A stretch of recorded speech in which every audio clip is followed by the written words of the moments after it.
यह एक बहुत पॉपुलर शो है। आप में से बहुत से लोगों ने इसे देखा होगा और नहीं भी देखा होगा तो जरूर सुना होगा। किसी और को 24/7 कैमरे की निगरानी में देखना अच्छा भी लगता होगा। अगर वो सेलिब्रिटी हो तो बात ही क्या है, लेकिन ये तो अपनी मर्जी से ऐसा कर रहे हैं और इनको ऐसा करने के पैसे भी मिल रहे हैं। लेकिन विचार कीजिए कि ये सब हरकत रियल लाइफ में हो। चलिए शुरू करते हैं। Camera rolling action.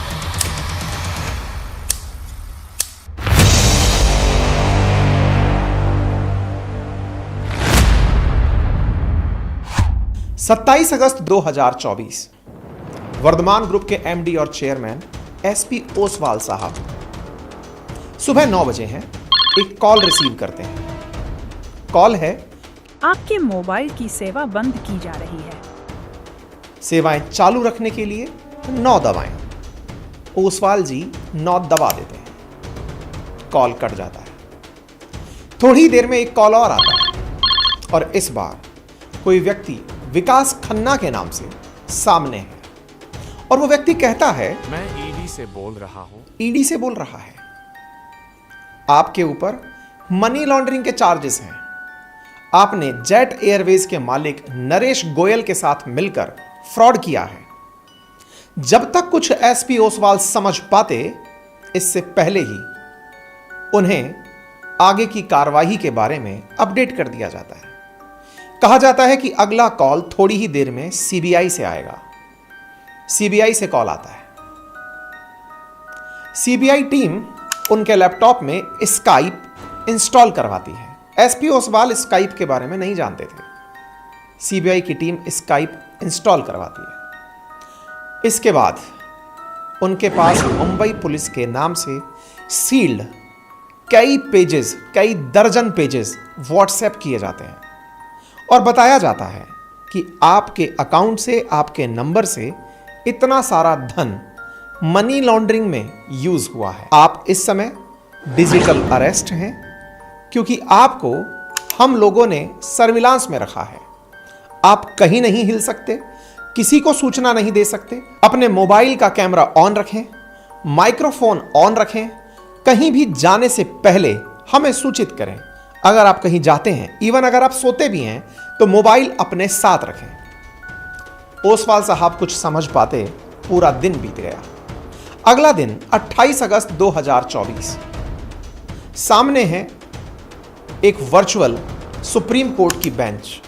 बैठे हैं चीफ जस्टिस डीवाई चंद्रचूड़ साहब। सुनने में आपको ये एक फिल्म से कम नहीं लग रहा होगा, लेकिन ये फसाना हकीकत था। हकीकत में डीवाई चंद्रचूड़ जैसा ही कोई व्यक्ति बेंच पर बिठाया हुआ था और इनकी सुनवाई शुरू होती है। सुनवाई में इन्हें ऑर्डर करके ऑर्डर सुना दिया जाता है। कहा जाता है कि आपने मनी लॉन्ड्रिंग की है, इसके लिए आपको सरकार को दाम चुकाना होगा और दाम आपको एक सीक्रेट अकाउंट में चुकाना होगा। यह अकाउंट सीक्रेट सुपरविजन अकाउंट है जिसमें आपको 7 करोड़ रुपए जमा कराने होंगे। एसपी ओसवाल साहब 5 करोड़ रुपए जमा करा देते हैं। दिन 29 अगस्त ओसवाल साहब की तबीयत बिगड़ने लगती है। उन्होंने कहा कि मुझे हॉस्पिटल जाना है। वो हॉस्पिटल निकलते हैं, अपने परिचितों को बताते हैं कि मेरे साथ कुछ ऐसा हुआ है। उनके ही एक कलीग जब उन्हें बताते हैं कि आप फ्रॉड का शिकार हो गए हैं, तो आप सोच सकते हैं कि आप उस जगत में हैं जहां इतनी बड़ी शख्सियत और उसको भी बेवकूफ बनाने के लिए इतने बड़े बड़े अधिकारी का रूप धारण किए लोग। मेरे प्यारे साथियों, आज के सेशन में हम ऐसे ही किस्सों की फहरिस्त आपके सामने साझा करने जा रहे हैं।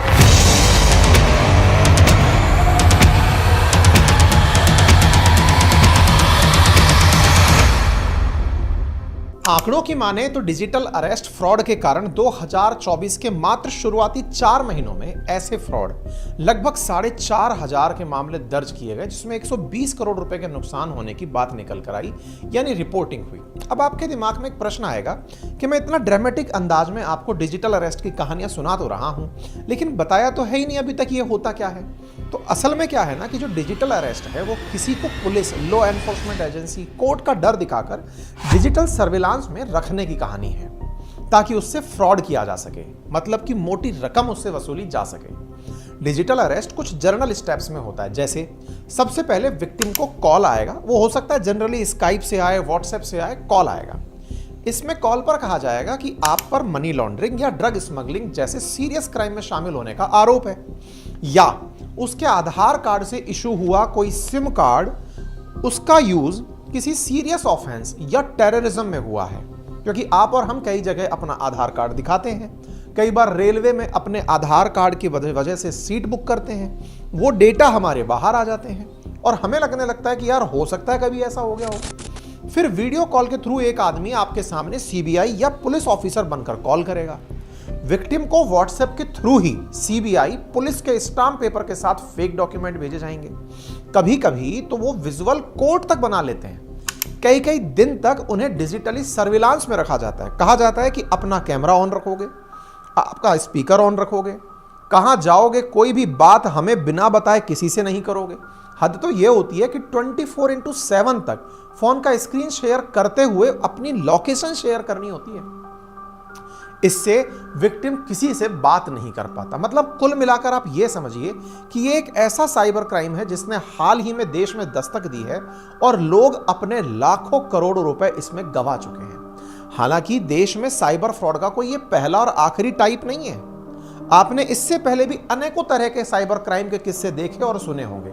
मैं आपको कुछ याद दिलाता हूं। देखो अपने देश में कैसे कैसे साइबर फ्रॉड हुए हैं। साइबर क्राइम का सबसे कॉमन टाइप हुआ करता था, आपको कॉल पर यह कहा जाता था आपने लॉटरी जीती है, फिर आपके अकाउंट में पैसे ट्रांसफर करने या फिर गिफ्ट प्रोसेस चार्ज के नाम से आपके बैंक अकाउंट के सारे डिटेल ले लिए जाते थे। उदाहरण के लिए आप ये वीडियो देखो। हेलो, नमस्कार सर, मैं एसटीआई बैंक से स्वाति बात कर रही हूँ। सर, हमारे बैंक के सालाना लकी ड्रॉ में आपका अकाउंट नंबर पहले नंबर पर निकला है। जी सर, और सर बैंक की तरफ से आपको नई मारुति दी जा रही है। मारुति कार? ये क्या कह रहे हैं आप, सच में? जी सर। सर, पुष्टि करना चाहूंगी कि आपका नाम शंकर जयदीप है और आपका अकाउंट नंबर 223457 से स्टार्ट होता है सर। जी जी बिल्कुल, वो सब छोड़िए, बताइए कार कैसे मिलेगी? जी सर। सर, आपके पास कार्ड तो होगा? कार्ड? हाँ, वो कार्ड है मेरे पास। हाँ, तो सर आपका कार्ड नंबर और उसकी एक्सपायरी डेट हमें बताइए सर। हाँ जी, हाँ, बताते रुकिए। इस तरह के साइबर क्राइम इतने कॉमन हो चुके थे कि आरबीआई को आगे आकर लोगों को अवेयर करना पड़ा और कहा कि भैया ऐसे झांसों में मत फंसो। जैसे इस वीडियो को देखो। भैया बताओ ना, हमारी लॉटरी कब लगेगी? कमाल है, हमें कल ही फीलिंग आई थी, इन हाथों कुछ शुभ काम होने वाला है। और आज आप, चलिए एक लिंक भेजता हूँ, उस पर क्लिक करो और लॉटरी पाओ। बताया है ना, इन लॉटरीज के चक्कर में फंसोगे तो जेब खाली हो जाएगी। यूपीआई कहता है किसी भी अनजान लिंक पर क्लिक मत करो, अपने पैसे का ध्यान खुद रखो। इसी तरह आपके कार्ड की डिटेल्स और सीवीवी किसी को भी पता है तो वो साइबर क्रिमिनल्स तुक्के लगाकर आपके अकाउंट को खाली कर लिया करते थे। इसे देखो। लग गया है। पूरा बुरा क्या कह रहे? बेटा बोराओगे तुम भी देखो इधर। मतलब एक कार्ड पे कितनों बार डालें गलत पिन कार्ड ब्लॉक नहीं होगा? नहीं होगा, यही है खजाना। हाँ, पर यही कारण है कि आपके एटीएम पर जो रिपीटेटिव गलत पिन अलाउ नहीं किए जाते या फिर बार बार ऐसा करने से आपके कार्ड को ब्लॉक कर दिया जाता है। और ऐसा ही नहीं, पिन डालने के बाद भी अब आप किसी ट्रांजैक्शन के लिए बिना ओटीपी, आप वन टाइम पासवर्ड दिए बिना रजिस्टर्ड मोबाइल नंबर पर ट्रांजैक्शन नहीं कर पाते। इसका मतलब समझिए कि आपके साथ ऐसे कई फ्रॉड्स हुए हैं। जैसे कई बोल रहे हैं कि साहब मैं बैंक से बोल रहा हूं, आपसे काफी सारी डिटेल्स निकलवा ली जाती थी। जैसे Hello sir, I'm Swati Mishra calling from GHC Bank. Sir, you have been a loyal customer, so we want to send you on a free trip to Australia. Sir, can you give me her name and your PAN card number, please? yes. Her name is Parul Mehta. PAN number is uncle ji ने अपने bank security questions के सारे जवाब दे दिए। धत तेरी की। ऐसे क्राइम के शिकार तो खुद बिग बी अमिताभ बच्चन भी हो चुके हैं। इसी तरह के कॉल से साइबर अपराधियों ने उनके अकाउंट से 5 लाख रुपए उड़ा लिए थे।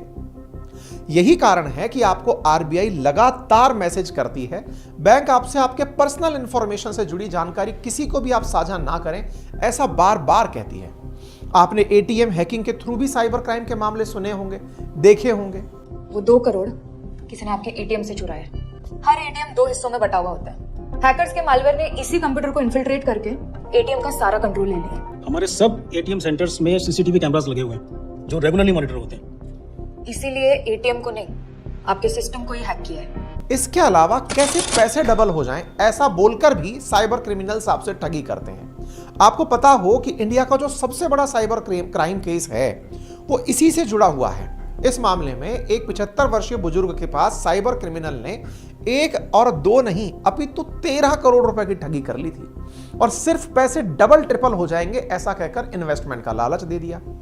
इसी को देखते हुए समय समय पर आरबीआई आपको एडवाइजरी जारी करती है और कहती है कि ऐसे किसी भी ल्यूक्रेटिव स्कैम में आप ना शिकार हों। अपने फोन पर लगातार आपके मैसेज भेजे जाते हैं कि भैया आप अपने आप को बचाएं, कोई भी लॉटरी आपकी ऐसे नहीं लगेगी। बहुत बढ़िया इन्वेस्टमेंट स्कीम आई है। आज 2000 डालोगे, कल 4 मिलेगा, परसों 8, फिर 16, फिर 32, फिर 64। लिंक भेज दिया, जल्दी क्लिक करो। मैं तो केवल एक चीज आपसे यह कहता हूं कि आप अपने आप को ऐसे मामलों में अनलकी मानकर चलें कि यार मेरी किस्मत अच्छी नहीं है, मेरी लॉटरी तो नहीं लग सकती और मेरा पैसा तो डबल और ट्रिपल नहीं हो सकता। जो फिलहाल मेरे पास है वो पर्याप्त है, प्राप्त है जो पर्याप्त है। देखो जितने भी अपराध है ना, उनमें फंसने का सबसे बड़ा कारण क्या है? आपके अंदर का लालच। वो आपको इस तरह की घटनाओं में धकेलने के लिए पर्याप्त है। मैं आपको एक डेटा बताता हूं, आपको लगेगा कि मैं ही नहीं हूं, और भी लोग हैं या नहीं है, ये बताओ। 2024 के शुरुआती 4 महीने का मैं डेटा शेयर करता हूं, आपको जानकर आश्चर्य होगा। 62,687 शिकायतें दर्ज हुई हैं, जिनमें 2.22 बिलियन रुपीस का नुकसान हो चुका है।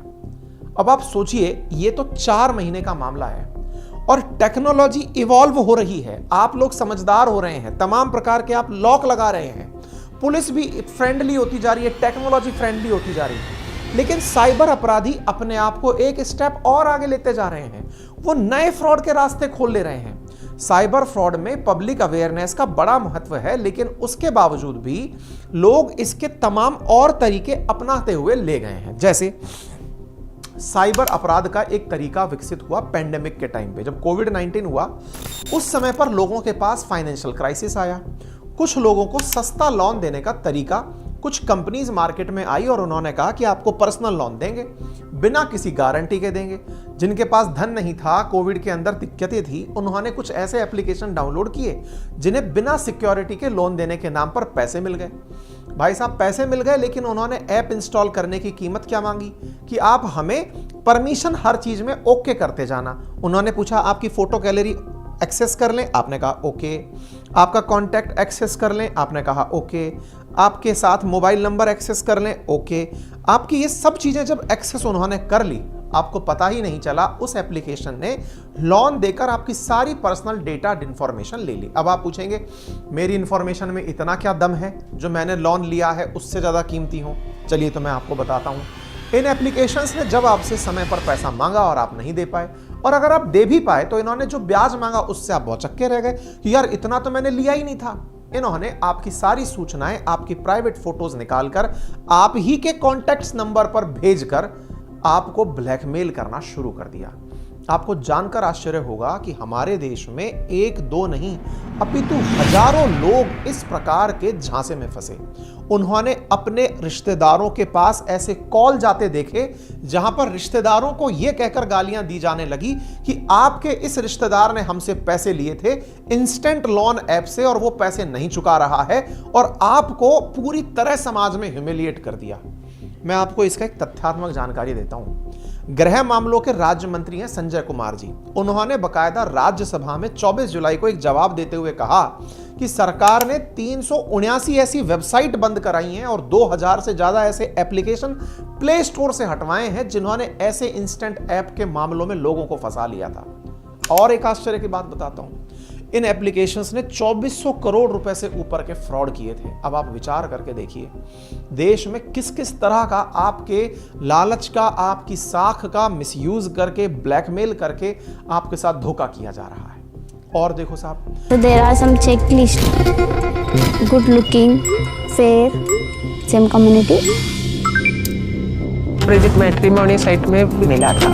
Sweet profile picture was very charming.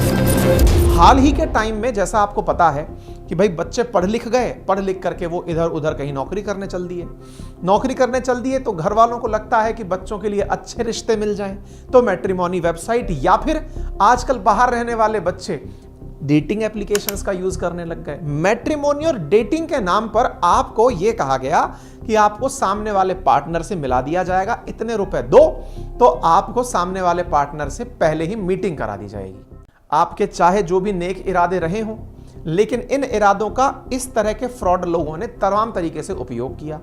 आपकी स्काइप के थ्रू बात कराई, व्हाट्सएप के थ्रू बात कराई और बात करा के, इसमें मैट्रिमोनी वेबसाइट का धोखा नहीं है, लेकिन जो मैट्रिमोनी पे गलत तरीके से खुद को रजिस्टर करके ही इसलिए बैठा था कि एक दिन तुम्हारा लाभ लेंगे, बाकायदा भाई साहब ऐसे व्हाट्सएप कॉल्स के थ्रू आपका वीडियो बनाया और फिर पब्लिक में ले जाने का धमकी दे दिया। भाई साहब इसे सेक्स टॉर्शन का रूप दे दिया। आपको जानकर आश्चर्य होगा, कई बार तो ऐसा होता है कि कुछ बुजुर्गों के पास अननोन नंबर से ऐसे व्हाट्सएप वीडियो कॉल आते हैं जिन्हें वो नहीं पहचानते और वो नादानी में उसे रिसीव कर लेते हैं। सामने बैठा कोई पुरुष अथवा महिला उनके साथ कुछ अभद्र बातें करता है और उनका एक छोटा सा वीडियो बना लेता है। आजकल AI के जमाने में ऐसी वीडियो बनाना मुश्किल नहीं है और बनाकर उन्हीं को वो वीडियो वापस भेजकर कहा जाता है कि अंकल जरा मोबाइल चेक तो करो। देखा अंकल खुद से हैरान कि ये मेरा वीडियो मेरे परिवार और रिश्तेदारों में चला गया तो क्या होगा। आप विचार कीजिए कि ऐसे लोग अपनी इज्जत की रक्षा के लिए इन लोगों को हजारों करोड़ों रुपए देने के लिए बाध्य हो जाते हैं। i4C हमारे देश में डेटा संग्रह करने वाली एप्लीकेशन है। उसने डेटिंग एप्स के बारे में बताया कि जनवरी से अप्रैल 2024 के बीच डेटिंग एप्स की 1725 शिकायतें दर्ज हुई, जिससे 132.3 मिलियन रुपीस का नुकसान हुआ। मतलब आप विचार कीजिए कि ये सारे वो मामले हैं जो रिपोर्ट हुए हैं। ऐसे कितने मामले हैं जो अभी तक रिपोर्ट नहीं हुए। मतलब आज हमारे देश में RBI को ऐसे एडवर्टाइज देने पड़ रहे हों। बोला कौन है? मैं पर हुआ क्या? बिजली का बिल नहीं भरा और पूछता है हुआ क्या? अभी बिल भर, नहीं तो काट डालूंगा लिटिल। जल्दी से ऐप डाउनलोड कर।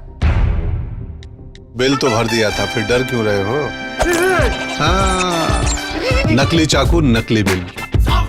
UPI कहता है कोई भी अनजान ऐप डाउनलोड ना करें, अपने पैसे का ख्याल खुद रखें। चलिए, आपको पनवेल नहीं जाना है? पनवेल? हाँ निकलिए। सिर्फ बोला। ये वीडियो शेयर करो और अपने आसपास के भोले को बचाओ। तो सोचिए कि ऐसे एडवर्टाइज जो आपकी सुरक्षा के लिए हैं, जो आपको ये याद दिलाने के लिए हैं, तो सोचिए कि ये कितने व्यापक स्तर पर फ्रॉड हो रहे हैं। आज बहुत से लोग दोस्ती के नाम पर इंस्टा, फेसबुक, स्काइप जैसे सोशल मीडिया प्लेटफॉर्म्स के थ्रू अपने पर्सनल वीडियो और फोटो शेयर कर रहे हैं। क्या मैं तुम पे भरोसा कर सकती हूँ? ये माया है, the love of my life. लेकिन मैं ड्यूपिटी जोन डायरेक्टर हूं ना। मेरी पोजीशन, मेरी सोसाइटी से कुछ और एक्सपेक्ट करते हैं। 2 दिन पहले ही मुझे किसी ने फोटो भेजी है, और वो भी माया के नंबर से, threatening to release these photos. और अगर माया के फोन से ही धमकी आई है तो जाहिर है someone has kidnapped her। शाम के अलावा सब तुम्हें पता है, किसी और को इन्वॉल्व नहीं कर सकती। Can you find her? Yes, ma'am. और ऐसे में ही उन्हें कोई मालवेयर मिल जाता है। As a social media influencer या फिर इंटरनेट पर एक्टिव पर्सन के रूप में मैं मेरा पर्सनल आपको एक्सपीरियंस साझा करता हूं। मेरे पास बहुत बार ऐसी मेल्स आती हैं जिन मेल्स में मुझे बहुत ही ल्यूक्रेटिव ऑफर दिया जाता है। नाम लिया जाता है किसी बहुत ही प्रतिष्ठित ब्रांड का और कहा जाता है कि इस ब्रांड के साथ आप अगर डील करते हैं तो आपको इतना पैसा दिया जाएगा। हम लोग ब्रांड प्रमोशन करते हैं, ब्रांड प्रमोशन के केस में हमें बहुत ही ल्यूक्रेटिव ऑफर देकर एक लिंक अटैच करके दे दिया जाता है। मेरी समझदारी है कि मैं समझ जाता हूं कि ये फ्रॉड है, लेकिन मेरी टीम के किसी सदस्य ने अगर उस लिंक पर क्लिक किया और वो इसी ट्रैप में फंस गया तो विचार कीजिए कि ये कितना घातक हो सकता है। कोई भी बचा नहीं है। इसका अंदाजा इससे लगाइए कि हमारे देश की सुप्रीम कोर्ट तक की वेबसाइट हैक हो जाती है। हमारे देश में बड़े बड़े यूट्यूबर्स, मेरा यूट्यूब चैनल हैक हुआ, साथ बियर बाइसेप्स का हैक हुआ, न जाने कितने लोगों के वीडियो और यूट्यूब चैनल्स हैक हो गए, क्योंकि हैकर्स ने कोई ना कोई ऐसा दाना फेंका होता है जिस पर आप अपने द्वारा क्लिक करने के लिए बाध्य हो जाते हैं। आप सोच कर देखिए कि हमारे देश में हैकर्स किस स्तर पर जा चुके हैं, किस तरह से वो आए दिन हमारे डेटा का उपयोग हमारी पर्सनल चीजों को निकालने के लिए कर रहे हैं। इसी तरह के अन्य मामलों में अगर मैं आपको बात बताऊं तो एनसीआरबी के डेटा की आपके सामने चर्चा करूं तो आप जानकर आश्चर्य करेंगे। I4C ने नागरिकों का एक डेटा इकट्ठा किया। जानकारी मिली कि हमारे देश में 5000 से ज्यादा शिकायतें इस बात की रोजाना दर्ज हो रही हैं कि उनके साथ कोई फ्रॉड हुआ है, क्योंकि सरकार ने अपना एक नंबर दिया हुआ है 1930 कि आप यहां पर अपना जाके मामला दर्ज करें। सोचिए कि ये वो लोग हैं जिन्होंने फोन पर शिकायत की है। ऐसे में कितने ऐसे लोग हैं जिन्हें या ना जाने नंबर पता नहीं है और वो इस शिकायत को कर भी पाएंगे तो इस बारे में किसी को पता नहीं चलता। आपके दिमाग में एक थॉट आने लगेगा, सर हो सकता है अनपढ़ लोग इस तरह के जाल में फंसते हों।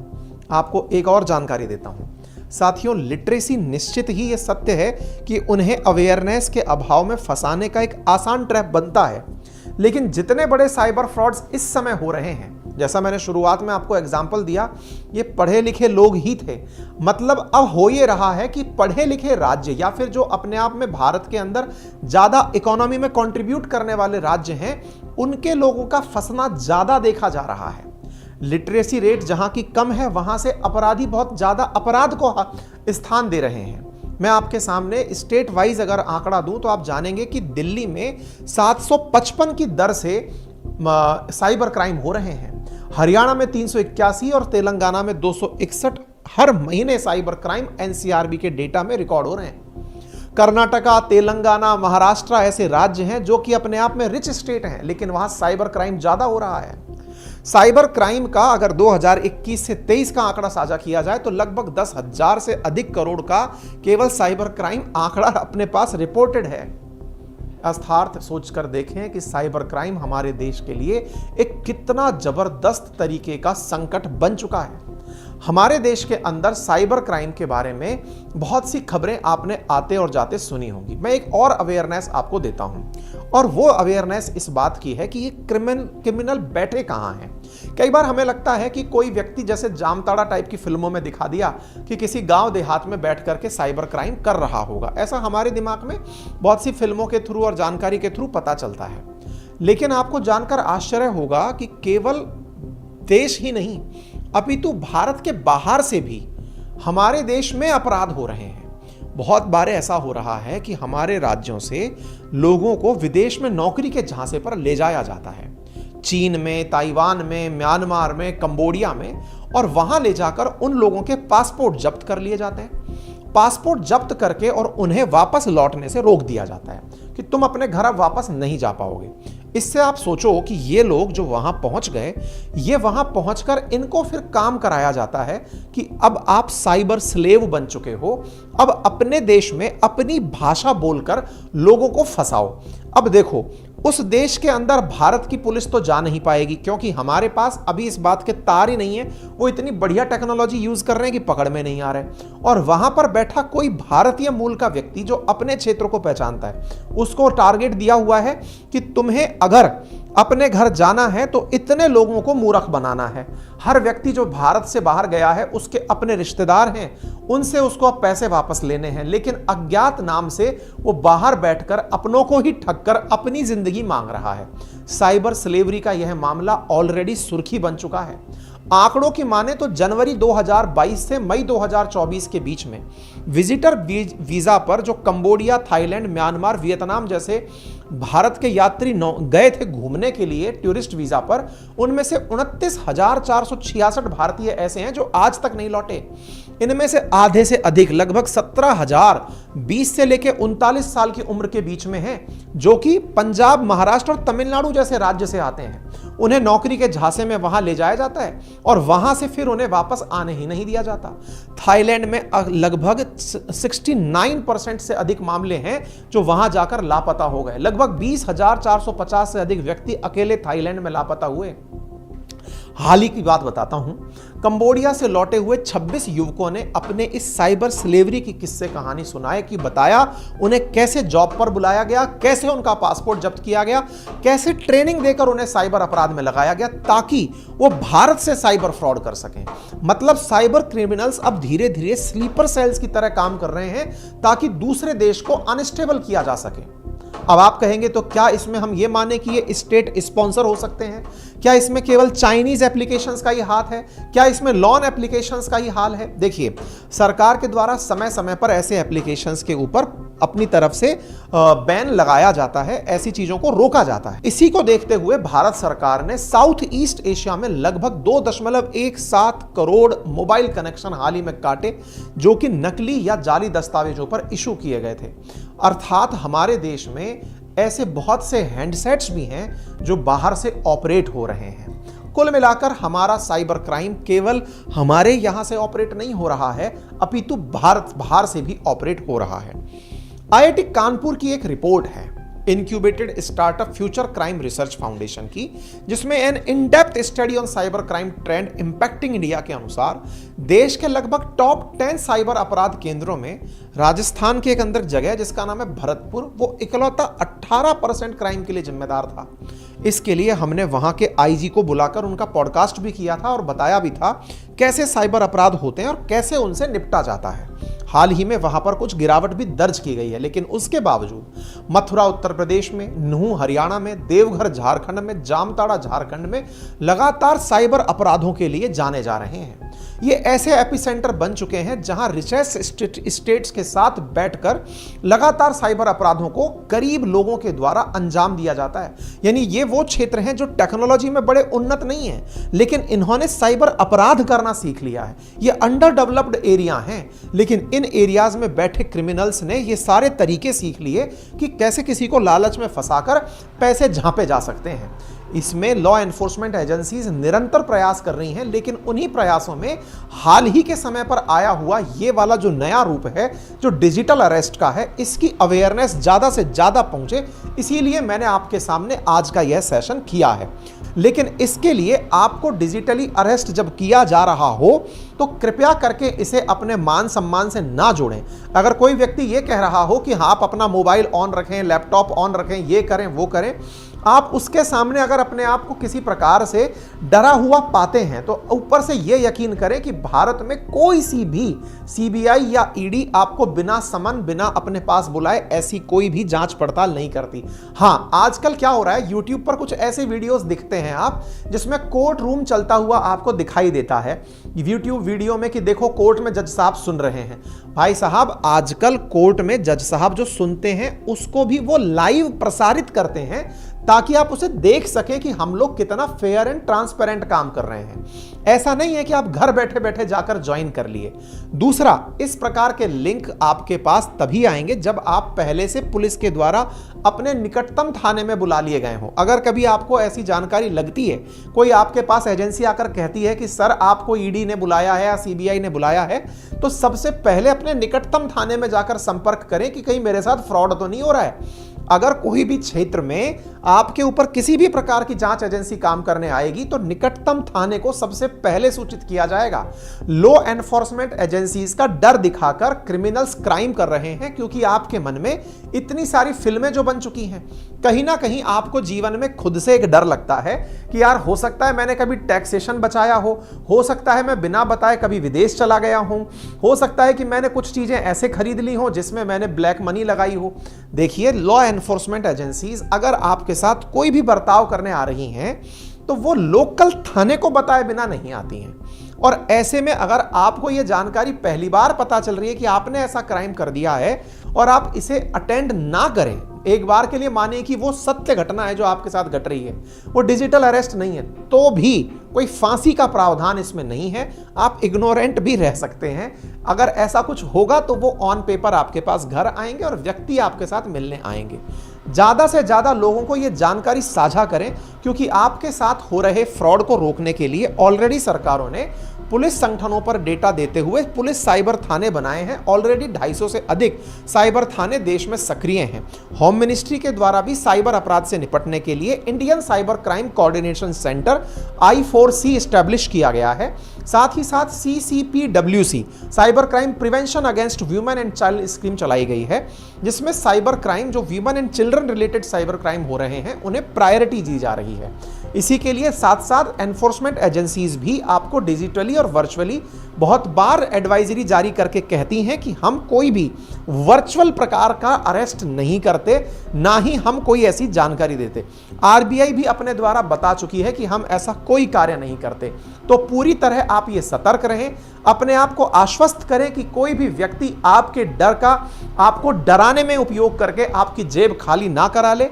आपकी जान है तो जहान है। सभी प्रकार की हरकतों से बचने के लिए सरकार द्वारा दिए गए नंबर 1930 पर कॉल कर सकते हैं। इसके अतिरिक्त www.cybercrime.gov.in पर जाकर के आप अपनी शिकायत दर्ज कर सकते हैं। तो सतर्क रहें, सुरक्षित बने। फिलहाल के लिए इतना ही, अपना ख्याल रखें। चैनल को सब्सक्राइब कर लें ताकि ज़्यादा से ज़्यादा लोगों तक ये जानकारी पहुंचे। और भी कोई ऐसा अवेयरनेस वीडियो चाहते हैं तो हमें अवश्य बताएं। फिलहाल के लिए इतना ही, धन्यवाद।